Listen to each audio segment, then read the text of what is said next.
Circle of Blue is a nonprofit journalism organization. It's comprised of journalists and scientists, essentially covering water news. And I tell people that, and sometimes they look at me and go, water news? But actually, there's a lot of news in our world right now centered on water. Carl Ganter is the co-founder. He and his wife co-founded Circle of Blue a few years ago. In 2002, I attended the Visual Edge workshop at the Poynter Institute. So we met there, and I vaguely remember a conversation where he said, "Oh, I have Muncie ties."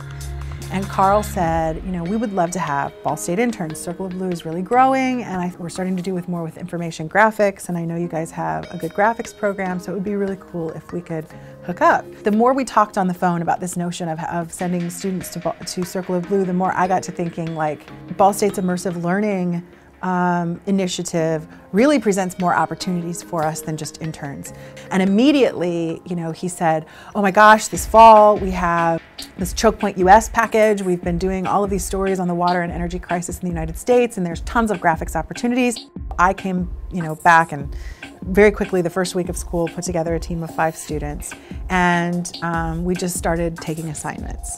Well, the graphics we produced, we did one on the tar sands in North Dakota. One of the best graphics I think that we did this past year was the situation at Lake Mead and the Hoover Dam, and how water levels are dropping due to environmental and industrial concerns, and how that's going to affect millions of electricity customers in the southeast that they could be without power.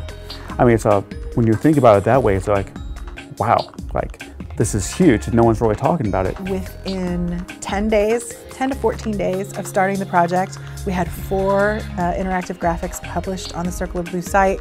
They were presented at the Woodrow Wilson Center for Scholars. They were part of a presentation at the Clinton Global Initiative.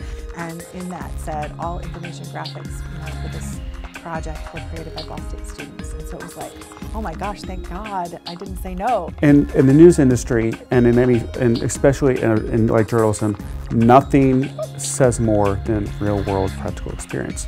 That's why students work in student media. You learn more outside the classroom. And literally, I mean, this is a class outside the classroom.